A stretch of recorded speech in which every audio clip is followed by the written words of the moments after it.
സംസ്ഥാനത്തെ വിവിധ മേഖലകളിലെ മുന്നേറ്റത്തിന്റെയും പുത്തൻ ആശയങ്ങളുടെയും വിശേഷങ്ങളുമായി ഇന്നത്തെ പ്രിയ കേരളം ആരംഭിക്കുന്നു. ഏവർക്കും സ്വാഗതം.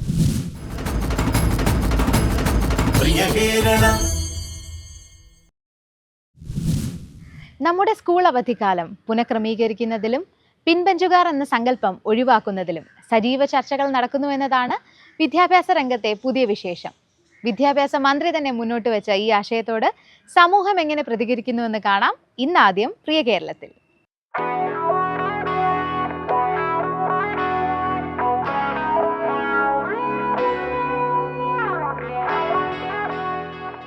ഏപ്രിൽ മെയ് മാസങ്ങളിലാണ് സംസ്ഥാനത്തെ സ്കൂളുകളിൽ വേനലവധിക്കാലം. ചൂടിന്റെ കാഠിന്യം ചുറ്റുവട്ടത്തെ മയക്കുമ്പോൾ പരീക്ഷയുടെയും പാഠപുസ്തകങ്ങളുടെയും ലോകത്ത് നിന്ന് കുട്ടികളുടെ ലോകം വർണ്ണാഭമായ സ്വപ്നങ്ങളിലേക്ക് പറക്കുന്ന കാലം കൂടിയാണ് സ്കൂൾ അവധിക്കാലം. എന്നാൽ ഏപ്രിൽ മെയ് മാസങ്ങളിൽ കഠിനമായ ചൂട് കാരണം കുട്ടികൾക്ക് ആരോഗ്യ പ്രശ്നങ്ങൾ ഉണ്ടാകുന്നതും സൂര്യാഘാത മുന്നറിയിപ്പുകൾ നൽകുന്നതുമെല്ലാം പതിവ് കാഴ്ചകളാണ്.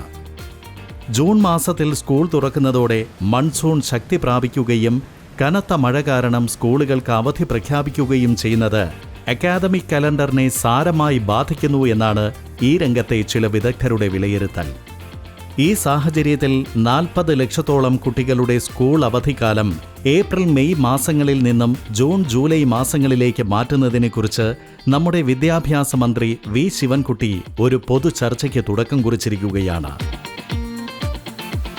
വിദ്യാർത്ഥി സംഘടനകൾ, അധ്യാപകർ, രക്ഷിതാക്കൾ, പൊതുജനങ്ങൾ എന്നിവരിൽ നിന്നും ഉയർന്നുവരുന്ന അഭിപ്രായങ്ങളുടെ അടിസ്ഥാനത്തിൽ നമ്മുടെ വേനലവധിക്കാലം മൺസൂൺ അവധിക്കാലമാക്കണോ എന്ന ചർച്ചയ്ക്ക് തുടക്കം കുറിക്കുന്ന വിദ്യാഭ്യാസ മന്ത്രി സമൂഹ മനസ്ഥിതി അറിഞ്ഞ് അക്കാദമിക് രംഗത്ത് മാറ്റങ്ങൾ വരുത്തുന്ന ഒരു സർക്കാരിന്റെ ജനകീയ മുഖം കൂടിയാണ് പ്രതിഫലിപ്പിക്കുന്നത്. വിദ്യാഭ്യാസ മന്ത്രിയുടെ പോസ്റ്റ് നമ്മൾ കണ്ടായിരുന്നു. നമ്മൾ സാധാരണയായി വേനൽക്കാലത്താണ് നമ്മൾ വെക്കേഷൻ ആഘോഷിക്കുന്നത്. ആ സമയത്താണ് കൂടുതലും ഈ പുറത്തേക്ക് ടൂറും ട്രിപ്പൊക്കെ പോകുന്നത്. പക്ഷേ ഇനി മുതൽ മഴ ആയതുകൊണ്ട് തന്നെ നമുക്ക് ഇങ്ങനെ പോകാൻ കഴിയുമോ എന്നറിയത്തില്ല. ഇതിൽ അനുകൂല വശവുമുണ്ട്, പ്രതികൂല വശവുമുണ്ട്.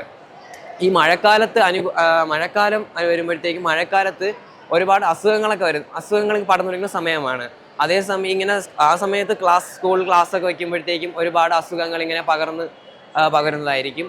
ജൂൺ ജൂലൈയിലോട്ട് ആക്കണമെന്നാണ്. കാരണം ഈ മഴക്കാലമാകുമ്പോൾ നമുക്ക് നല്ല രീതിയിൽ അവധി വരും. പിന്നെ ആ അവധി വരുമ്പോൾ കുറെ ക്ലാസ്സുകളൊക്കെ മിസ്സാവും. ആ ടൈമിൽ പിന്നെ ഈ സ്കൂൾ തുറക്കുമ്പോൾ ഈ എക്സാം ഒക്കെ ആകുമ്പോൾ ഇവര് പെട്ടെന്ന് ടീച്ചേഴ്സ് പഠിപ്പിച്ചു പോകും. അപ്പോൾ ഒന്നും തല കയറത്തില്ല. പിന്നെ എക്സാമിനൊക്കെ നല്ല രീതിയിൽ മാർക്കും കുറയും. അതാണ് എൻ്റെ അഭിപ്രായം.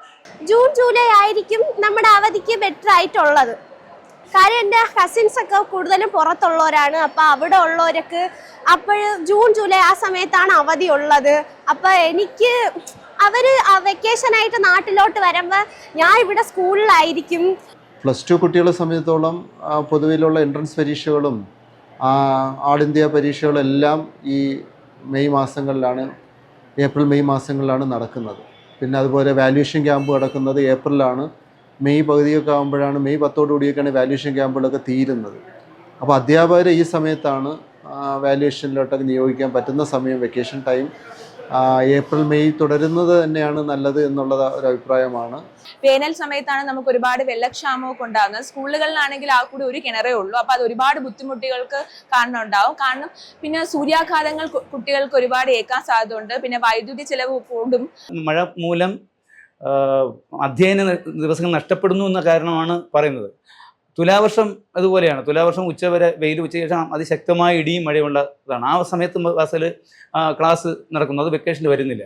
പിന്നെ മഴ ഇപ്പോൾ പ്രെഡിക്റ്റ് ചെയ്യാൻ പറ്റാത്ത സമയത്താണല്ലോ നമുക്ക് വരുന്നത്. അപ്പോൾ ഈ അവധിക്ക് ശേഷം മഴ വന്നാൽ പിന്നെ അവധി വരും. അപ്പോൾ ഒരുപാട് ക്ലാസ്സുകൾ ഇങ്ങനെ പൊക്കോണ്ടേയിരിക്കും. ഈ മാർച്ച് ഏപ്രിൽ സമയമൊക്കെ ആകുമ്പോൾ നമുക്ക് വേനൽക്കാലമല്ലേ, വെക്കേഷനൊക്കെ ആയതുകൊണ്ട് വീട്ടിൽ നിന്നൊക്കെ ചോദിച്ച് പുറത്ത് പോയി കളിക്കാനൊക്കെ പറ്റും. പക്ഷേ അല്ലാതെ ജൂൺ ജൂലൈ മാസമൊക്കെ ആകുമ്പോൾ അങ്ങനെ കളിക്കാനൊന്നും വീട്ടിൽ സമ്മതിക്കത്തില്ല. ഉദ്യോഗസ്ഥരായ മാതാപിതാക്കളെ സംബന്ധിച്ചിടത്തോളം മഴക്കാലത്ത് എന്ത് ധൈര്യത്തിലായിരിക്കും അവർക്ക് കുട്ടികളെ വീട്ടിലാക്കി പോകാനാവുക. പൊതുവെ ആറും കുളങ്ങളും ഒക്കെ നിറഞ്ഞു കവിയുമ്പോൾ നമുക്കറിയാമല്ലോ, നമ്മുടെ കുഞ്ഞുമക്കൾ എത്ര പറഞ്ഞാലും വീടിനകത്ത് അടങ്ങിയിരിക്കുന്നവരല്ല. അവർ പുറത്തേക്ക് ഓടാനും അതുപോലെ ഇതുപോലെ പല സാഹചര്യങ്ങളിലും അപകട സാഹചര്യങ്ങളിലേക്കും അവർ പോകാൻ സാധ്യതയുണ്ട്. എൻ്റെ അഭിപ്രായത്തിൽ ഏറ്റവും നല്ലത് ഇപ്പോൾ പോകുന്ന പോലെ തന്നെ പോകുന്നതായിരിക്കും. വേനൽക്കാലത്താണ് നമുക്ക് കൂടുതലായിട്ട് ഫാമിലീൻ്റെ അടുത്ത് ടൈം സ്പെൻഡ് ചെയ്യാനും ഇപ്പോൾ ട്രിപ്പൊക്കെ പോകുന്നെങ്കിൽ നമുക്ക് കൂടുതലായിട്ട് കാണാനും ഒക്കെ ഉള്ളത് ആ ഒരു സമയത്താണ്.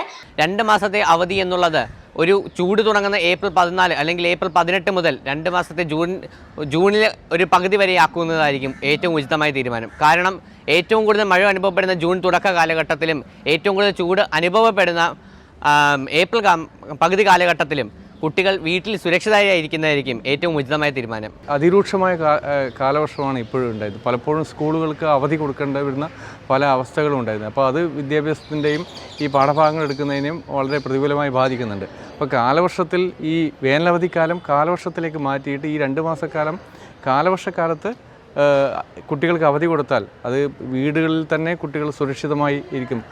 ഏപ്രിൽ മെയ്യിൽ അതിൻ്റേതായ ഗുണങ്ങളുണ്ട്. പക്ഷേ എന്നാൽ ജൂണിലേക്ക് മാറുമ്പോൾ വെള്ളപ്പൊക്കമോ അല്ലെങ്കിൽ മറ്റുള്ള എന്തെങ്കിലുമൊക്കെ അസൗകര്യം വരുമ്പോൾ സ്കൂളുകളാണ് ഇത്തരം പുനരധിവസിച്ച ആളുകളെ താമസിപ്പിക്കുന്നതിന് വേണ്ടിയിട്ടുള്ള കേന്ദ്രങ്ങളാക്കി മാറ്റുകയും ചെയ്യുന്നത്. അപ്പോൾ അതിലും നമുക്ക് കുറച്ച് മാറ്റങ്ങൾ ഉണ്ടാക്കിയെടുക്കാൻ കഴിയും. ഈ വേനൽക്കാലത്ത് വെയിൽ കൊണ്ടുണ്ടാവുന്ന ഒരുപാട് പ്രശ്നമുണ്ട്. ഞങ്ങളുടെ ബോഡിക്ക് താങ്ങാവുന്നതിനേക്കാളും ടെമ്പറേച്ചർ കൂടുതലാണ് ഇപ്പോൾ വെയിലിനുള്ളത്.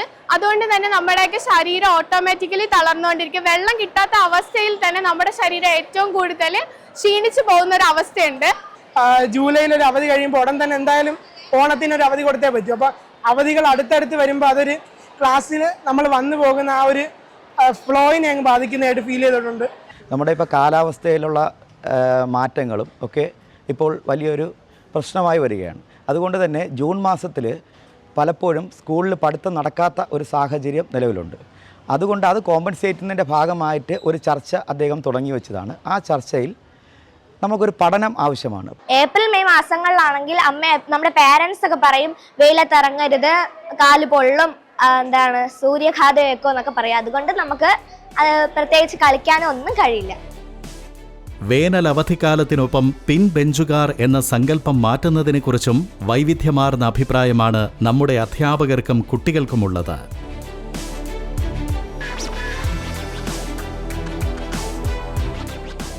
എൻ്റെ ക്ലാസ്സിൽ ഞാൻ അറേഞ്ച് ചെയ്തിരിക്കുന്നത്, ബെഞ്ചുകൾ അറേഞ്ച് ചെയ്തിരിക്കുന്നത് എല്ലാവർക്കും കാണുവാൻ വേണ്ടിയിട്ടുള്ള രീതിയിലാണ്. ഈ പിൻബെഞ്ചിലിരിക്കുന്ന കുട്ടികൾക്ക് വളരെയധികം ബുദ്ധിമുട്ടുകൾ ഉണ്ടായിരുന്നു. ചിലപ്പോൾ കാണാൻ പറ്റത്തില്ല, എഴുതാൻ പറ്റത്തില്ല, അങ്ങനെയൊക്കെ ഉണ്ടായിരുന്നു. പിന്നെ കുറച്ച് കുട്ടികൾ അവിടെ കളിയും ചിരിയോടെ നടക്കുന്നതും ഒക്കെ നിൽക്കുന്നുണ്ട്. പക്ഷേ ഇങ്ങനെ ഞാൻ അറേഞ്ച് ചെയ്തപ്പോൾ വളരെ നല്ല ഒരു ഇതാണ് എനിക്ക് കിട്ടിയത്. കാരണം എല്ലാ കുട്ടികൾക്കും ആത്മവിശ്വാസത്തോടു കൂടി എല്ലാ കാര്യങ്ങളും പ്രതികരിക്കാനും മറ്റും പറ്റുന്നുണ്ട്. എൻ്റെ ക്ലാസ്സിൽ റൊട്ടേഷൻ നടത്തുന്നുണ്ട്.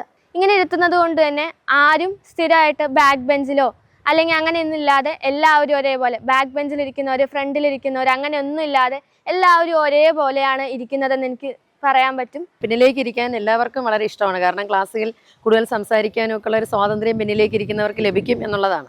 അപ്പോൾ പിൻബെഞ്ചുകാരെന്നുള്ള വിളി ഒഴിവാക്കാനും ഇത് സഹായിക്കും. അതായത് ഈ രീതിയിൽ ഇരിക്കുമ്പോൾ എല്ലാവരെയും ഒരുമിച്ച് ഒരു അധ്യാപകൻ അല്ലെങ്കിൽ അധ്യാപികയ്ക്ക് കാണാൻ സാധിക്കും.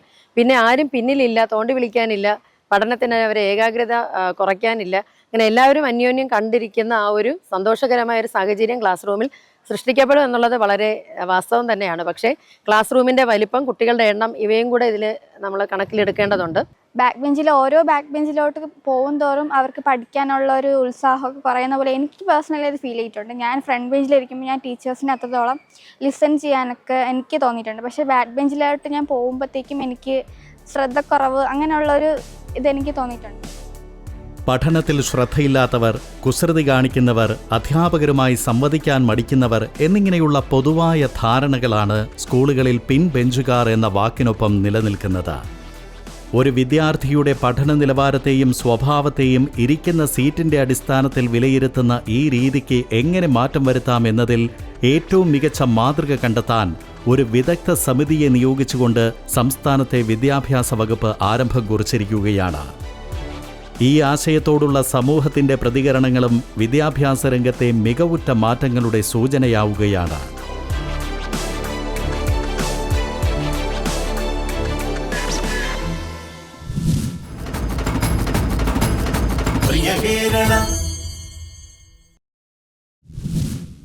വയോജനങ്ങൾക്ക് വാർദ്ധക്യത്തിൽ അന്തസ്സായ ജീവിതവും ശാരീരികവും സാമ്പത്തികവുമായ സുരക്ഷയും ആരോഗ്യ സംരക്ഷണവും ഉറപ്പുവരുത്തുന്നതിനായി സമഗ്ര വയോജന നയം പുറപ്പെടുവിപ്പിച്ച ആദ്യ സംസ്ഥാനങ്ങളിൽ ഒന്നാവുകയാണ് കേരളം.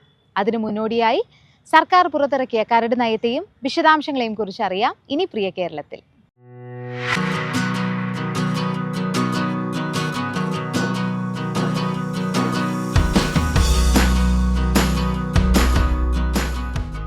സമൂഹത്തിൻ്റെ വഴികാട്ടികളാണ് വയോജനങ്ങൾ. ആരോഗ്യമുള്ള കാലത്ത് കഴിവും അധ്വാനവും ഉപയോഗിച്ച് ജീവിതത്തെയും സമൂഹത്തെയും നയിച്ചവർ.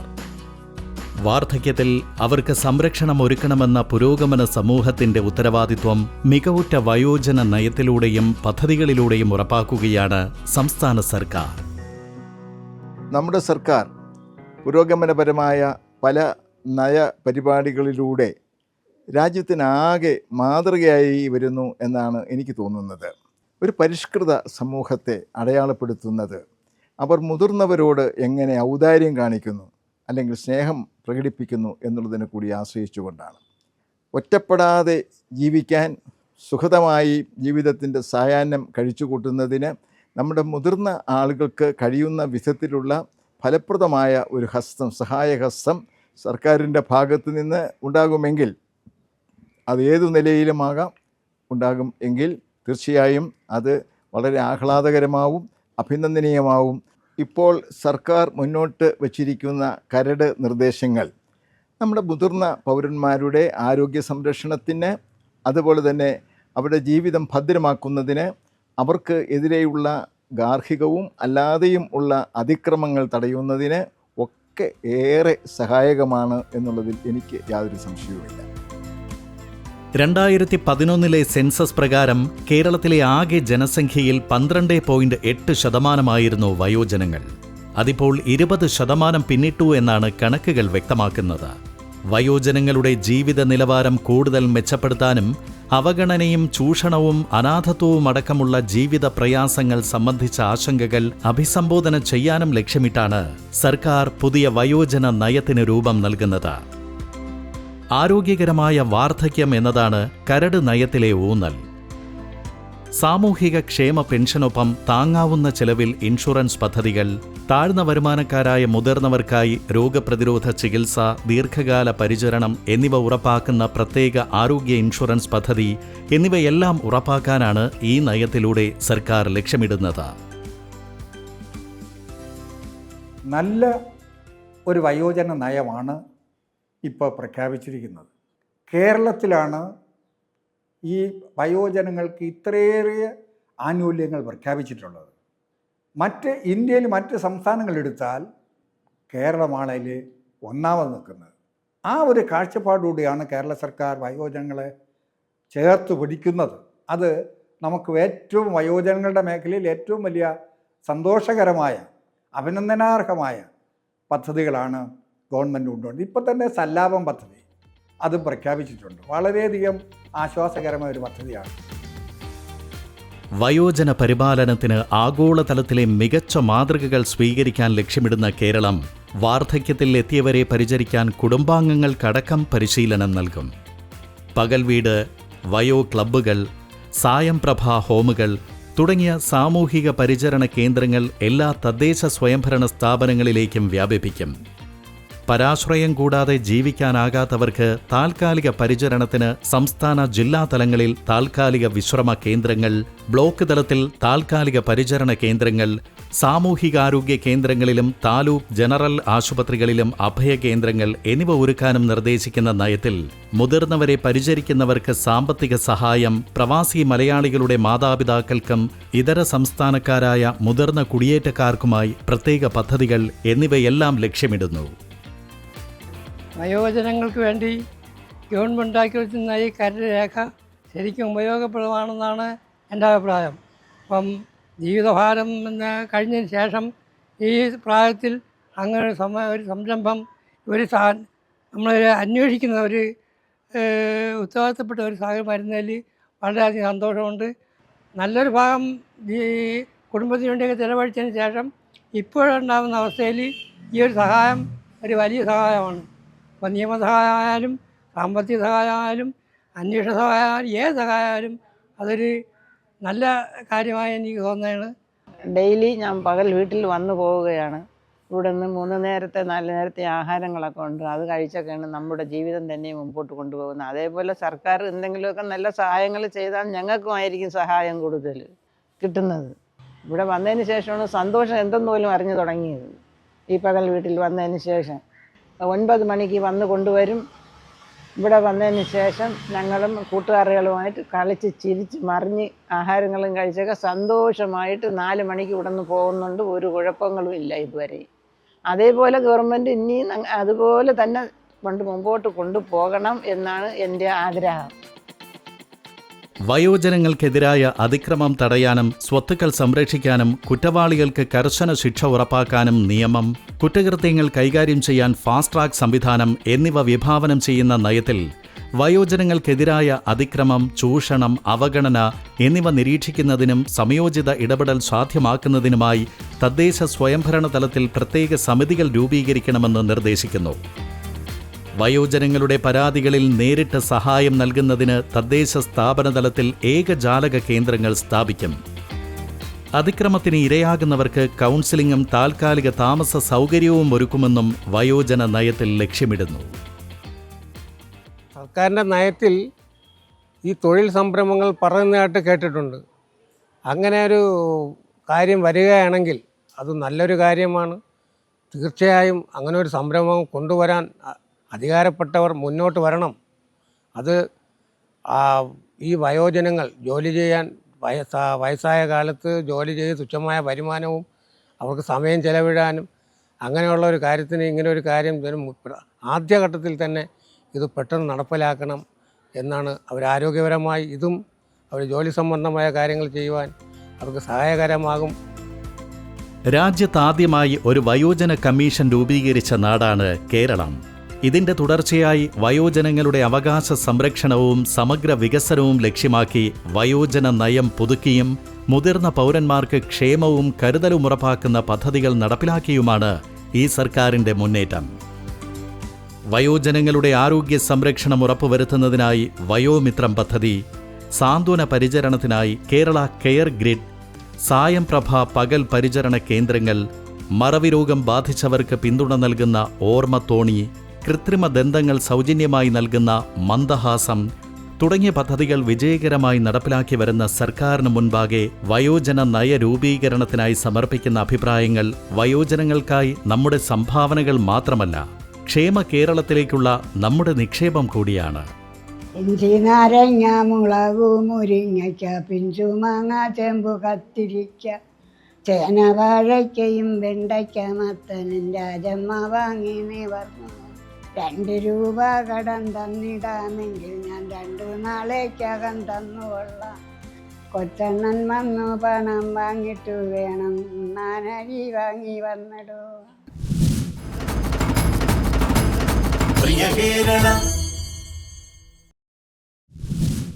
ജനതയുടെ അടിസ്ഥാന ആവശ്യങ്ങൾ വേഗത്തിൽ നിറവേറ്റുക എന്ന ലക്ഷ്യത്തിന്റെ ഭാഗമായി ഇ ഹെൽത്ത് പദ്ധതി സംസ്ഥാന വ്യാപകമാക്കുകയാണ് കേരളം. ഇതിനോടകം 800-ലേറെ ആരോഗ്യ കേന്ദ്രങ്ങളിൽ സജ്ജമായ ഇ ഹെൽത്ത് സംവിധാനത്തിന്റെ കൂടുതൽ വിവരങ്ങൾ അറിയാം ഇനി പ്രിയ കേരളത്തിൽ.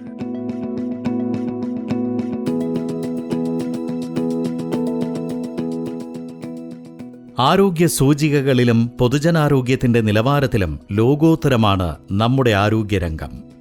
രാജ്യത്ത് ഏറ്റവും കുറഞ്ഞ ശിശുമരണനിരക്കും മാതൃമരണനിരക്കുമുള്ള കേരളം ശരാശരി ആയുർദൈർഘ്യത്തിന്റെ കാര്യത്തിലും ഏറെ മുന്നിലാണ്.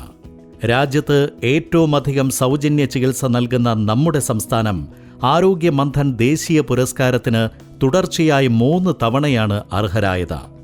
അടിസ്ഥാന സൗകര്യ വികസനത്തിലൂടെ ആരോഗ്യ കേന്ദ്രങ്ങളുടെ പ്രവർത്തനം ശക്തിപ്പെടുത്തുന്നതിനൊപ്പം പൊതുജനാരോഗ്യ ശൃംഖലയെ ആധുനികവൽക്കരിച്ച് രോഗി സൗഹൃദമാക്കുക കൂടിയാണ് നമ്മുടെ സർക്കാർ. ഇതിലേക്കുള്ള ഏറ്റവും പുതിയ ചുവടുവയ്പായ ഇ ഹെൽത്ത് പദ്ധതി ഇതിനോടകം 800-ൽ പരം ആരോഗ്യ കേന്ദ്രങ്ങളിൽ സുസജ്ജമായി കഴിഞ്ഞു. ആശുപത്രിയിൽ ചെന്ന് ക്യൂ നിൽക്കാതെ വീട്ടിലിരുന്ന് തന്നെ ഓൺലൈനായി പണമടച്ച് OP ടിക്കറ്റ് എടുക്കാമെന്നതാണ് ഈ ഹെൽത്ത് സംവിധാനത്തിന്റെ പ്രധാന മേന്മ. ഓൺലൈനായി OP ടിക്കറ്റ് എടുക്കുമ്പോൾ ഡോക്ടറെ കാണാനുള്ള സമയവും മുൻകൂട്ടി അറിയാം.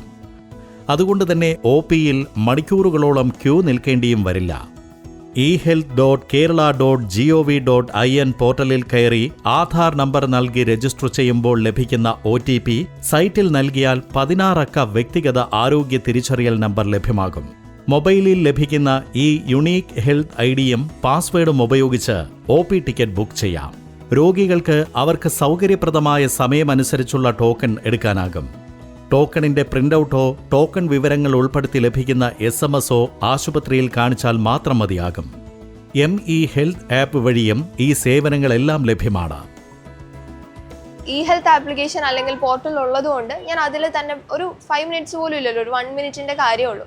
അപ്പം അതുകൊണ്ട് തന്നെ എനിക്ക് കൃത്യമായിട്ട് ഇപ്പോൾ എന്തെങ്കിലും ഇഷ്യൂസ് എമർജൻസി ആയിട്ട് ഇപ്പോൾ ഹോസ്പിറ്റലിൽ കാണിക്കണമെങ്കിലും ഇപ്പോൾ തലേന്ന് രാത്രി ചെയ്താലും എനിക്ക് പിറ്റേ ദിവസം വന്ന് ഷീറ്റ് എടുത്ത് ജസ്റ്റ് ഡോക്ടറിനെ കണ്ട് അതുപോലെ തന്നെ അതിൻ്റെ റിസൾട്ട് ആണെങ്കിലും അതുപോലെ തന്നെ ടാബ്ലറ്റ്സിൻ്റെ ഡീറ്റെയിൽസ് ആണെങ്കിലും ഒക്കെ തന്നെ എനിക്ക് ആ പോർട്ടലിൽ അവൈലബിൾ ആയിരിക്കും. എല്ലാ കാര്യവും ഡിജിറ്റൽ ആവുന്നത് പോലെ ഹെൽത്ത് സെക്ടറിലും അങ്ങനെ ഒരു കാര്യം വരുന്നത് ഏറ്റവും നല്ലതാണ്. ഇപ്പോൾ വർക്ക് ചെയ്യുന്നവരെ സംബന്ധിച്ചിടത്തോളം അല്ലെങ്കിൽ കുട്ടികളൊക്കെ പുറത്ത് നിന്ന് പഠിക്കുന്നവരൊക്കെ ആണെങ്കിൽ അവരുടെ കാര്യങ്ങളും കൃത്യമായിട്ട് ഇൻഡിപെൻഡൻ്റ് ആയിട്ട് ചെയ്യാൻ പറ്റും. അതുപോലെ തന്നെ പാരൻസിൻ്റെ കാര്യത്തിലും കൃത്യമായിട്ടുള്ള ഒരു ശ്രദ്ധ കൊടുക്കാനായിട്ട് പറ്റും. വീണ്ടും ചികിത്സ തേടണമെങ്കിൽ ആശുപത്രിയിൽ നിന്നും തന്നെ അഡ്വാൻസ് ടോക്കൺ എടുക്കാനുള്ള സംവിധാനവുമുണ്ട്. പോർട്ടൽ വഴിയും ആപ്പ് വഴിയും അഡ്വാൻസ് ടോക്കൺ എടുക്കാനാകും. ഇനി മുൻകൂർ ടോക്കൺ എടുക്കാത്തവർക്ക് ആശുപത്രിയിൽ വെച്ച് QR കോഡ് സ്കാൻ ചെയ്ത് OP ടിക്കറ്റ് എടുക്കാവുന്ന സ്കാൻ ആൻഡ് ബുക്ക് സൗകര്യവും ഈ ഹെൽത്ത് പദ്ധതിയുടെ ഭാഗമായി ഒരുക്കിയിട്ടുണ്ട്. OP ടിക്കറ്റ് ബുക്കിംഗിൽ ഒതുങ്ങുന്നില്ല ഈ ഹെൽത്ത് സേവനങ്ങൾ. ഡോക്ടർമാർ പരിശോധനയ്ക്ക് ശേഷം രോഗികൾക്ക് ആവശ്യമായ മരുന്നിന്റെ കുറിപ്പടിയും വിവിധ പരിശോധനകളും ഈ ഹെൽത്തിൽ രേഖപ്പെടുത്തും. ഇതിലൂടെ രോഗിയുടെ വിവരങ്ങളും നടത്തേണ്ട പരിശോധനകളും നേരിട്ട് ലാബുകളിലും എക്സ്റേ സ്കാനിംഗ് റൂമുകളിലും ലഭ്യമാകും. മരുന്നുകളുടെ വിവരങ്ങൾ ഫാർമസിയിലും ലഭ്യമാകും. ഇവിടെയും തിരക്കൊഴിവാക്കാനും സമയക്രമം പാലിക്കാനും ഇതിലൂടെ സാധിക്കുന്നു. പരിശോധനാ ഫലങ്ങൾ ഈ ഹെൽത്ത് സംവിധാനത്തിലൂടെ ഡോക്ടർക്കും രോഗിക്കും ലഭ്യമാകുന്നു. പേപ്പർ രഹിത സംവിധാനത്തിൽ രോഗികൾക്ക് ഫാർമസിയിലെത്തി അവരുടെ പേരോ ഫോൺ നമ്പറോ നൽകുമ്പോൾ കഴിക്കേണ്ട രീതിയും സമയക്രമവും രേഖപ്പെടുത്തിയ മരുന്നുകൾ ലഭ്യമാകും. നമുക്ക് OP നോക്കാൻ വളരെ എളുപ്പത്തിൽ ചെയ്യാൻ പറ്റുന്ന ഒരു ഫെസിലിറ്റിയാണ് ഈ ഹെൽത്ത് സർവീസ്. നമുക്ക് രജിസ്ട്രേഷൻ മുതൽ ലാബ് സർവീസസ് വരെ ഈ ഹെൽത്തിലൂടെയാണ് നടത്തുന്നത്. OP കൺസൾട്ടേഷൻ ചെയ്യുന്ന സമയത്ത് പേഷ്യൻ്റെ എല്ലാ ഡീറ്റെയിൽസും നമുക്കിതിൽ കാണാൻ സാധിക്കും. അതുകൊണ്ട് ഒറ്റ ക്ലിക്കിൽ നമുക്ക് പേഷ്യൻ്റെ ഹിസ്റ്ററി മുഴുവൻ കിട്ടാൻ സാധിക്കുന്നതാണ്. പഴയതുപോലെ ഒന്നുമല്ല, ഇവിടെ ജില്ലാ ആശുപത്രി നല്ല ഇതാണ്. ക്യൂ ഒന്നും നിൽക്കുന്ന കാര്യമില്ല. OP ടിക്കറ്റ് ഇവിടെ തന്നെ നമുക്ക് എടുക്കാൻ പറ്റുന്നുണ്ട്. ഒരു തിരക്കുമില്ല. ഞങ്ങളെപ്പോലുള്ള സാധാരണപ്പെട്ടവർക്ക് വന്ന് ക്യൂ കിടക്കുന്ന കാര്യമൊന്നുമില്ല. ഇപ്പോൾ വന്ന ഉടനെ തന്നെയാണ് ഞങ്ങൾ വന്ന് 10 മിനിറ്റ് ആയിട്ടുള്ളൂ. ഉടനെ തന്നെ നമുക്ക് OP ടിക്കറ്റ് കിട്ടിയായിരുന്നു നമ്മൾ കാണിച്ച് പുറത്തിറങ്ങി. തുടർ ചികിത്സയ്ക്കായി എത്തുന്ന രോഗികൾക്കായി ആശുപത്രികളിൽ ഈ ഹെൽത്ത് കിയോസ്കുകളും ഏർപ്പെടുത്തുകയാണ് ആരോഗ്യവകുപ്പ്. കിയോസ്കുകളിൽ രോഗികളുടെ സഹായത്തിനായി ഈ ഹെൽത്ത് സ്റ്റാഫുകളുടെ സേവനം ലഭ്യമാണ്. ആദ്യമായി പരിശോധനയ്ക്ക് വരുന്ന രോഗികളുടെ അതേ വരിയിൽ തുടർ ചികിത്സയ്ക്കെത്തുന്നവർ നിൽക്കേണ്ട സാഹചര്യം ഇതിലൂടെ ഒഴിവാകുന്നു. ഇത് ഈ കിയോസ്ക് വഴി റീവിസിറ്റ് മാത്രമേ നമുക്ക് കിട്ടുള്ളൂ. അതായത് മുമ്പ് OP ടിക്കറ്റ് എടുത്തിട്ടുണ്ട്, ടോക്കൺ എടുക്കുന്നതിന് വേണ്ടിയിട്ട് മാത്രമായിട്ടുള്ള മെഷീനാണിത്. പേഷ്യൻ്റ് പഴയ OP ടിക്കറ്റുമായിട്ട് നമ്മുടെ കിയോസ്കിൽ വന്നിട്ട് അവരുടെ ബാർകോഡ്, അതായത് നമ്മുടെ UHID ഉള്ള പോർഷൻ സ്കാൻ ചെയ്യുമ്പോഴത്തേക്കും അവരുടെ പേര്, ഡീറ്റെയിൽസ്, അവർ മുമ്പെടുത്ത ഏത് ഡിപ്പാർട്ട്മെൻറ്റാണോ മുമ്പെടുത്തത് ആ ഡിപ്പാർട്ട്മെൻറ്റിലോട്ടുള്ള പേര് നമുക്ക് ഏതൊക്കെ ഡിപ്പാർട്ട്മെൻറ്റാണെന്ന് ഡിസ്പ്ലേ ചെയ്യും. അതിൽ നമുക്ക് ആവശ്യമുള്ള ഏതാണ് ഡിപ്പാർട്ട്മെൻറ്റ് എന്ന് വെച്ചാൽ സെലക്ട് ചെയ്ത് സബ്മിറ്റ് ചെയ്യുമ്പോഴത്തേക്കും ആ ഡിപ്പാർട്ട്മെൻറ്റിലോട്ടുള്ള ടോക്കൺ അവർക്ക് ലഭിക്കുന്നതാണ്. 18 മെഡിക്കൽ കോളേജുകളിലും 33 ജില്ലാ ജനറൽ ആശുപത്രികളിലും 88 താലൂക്ക് ആശുപത്രികളിലുമടക്കം 800-ലേറെ ആരോഗ്യ കേന്ദ്രങ്ങളിൽ ലഭ്യമായ സേവനം കൂടുതൽ ആശുപത്രികളിലേക്ക് അതിവേഗം വ്യാപിപ്പിക്കുകയാണ് ആരോഗ്യവകുപ്പ്. ഇതിനോടകം 2,62,46,185 സ്ഥിര UHID-കൾ ഈ ഹെൽത്തിൽ രജിസ്റ്റർ ചെയ്തു കഴിഞ്ഞു. മണിക്കൂറുകൾ നീളുന്ന ആശുപത്രി സന്ദർശനങ്ങളാണ് ആരോഗ്യവകുപ്പ് ഇ-ഹെൽത്ത് പദ്ധതിയിലൂടെ ലഘൂകരിച്ചത്. ലാബ്, സ്കാനിംഗ് പരിശോധനാ ഫലങ്ങളടക്കം ഡിജിറ്റൽ രേഖകളാകുന്നത് വഴി ഡോക്ടർക്ക് രോഗിയുടെ മെഡിക്കൽ ചരിത്രമടക്കമുള്ള വിവരങ്ങളുമെല്ലാം ഒറ്റ ക്ലിക്കിൽ ലഭ്യമാകുന്നത് ചികിത്സയിലും ഏറെ സഹായകമാകുന്നു. ഇ-ഹെൽത്ത് പദ്ധതിയിലൂടെ രോഗീ പരിപാലനം ഉയർന്ന നിലവാരത്തിലെത്തുന്നതിനൊപ്പം സേവനങ്ങൾ കൂടുതൽ കാര്യക്ഷമവും ആശുപത്രികൾ കൂടുതൽ ജനസൗഹൃദവുമാകുകയാണ്.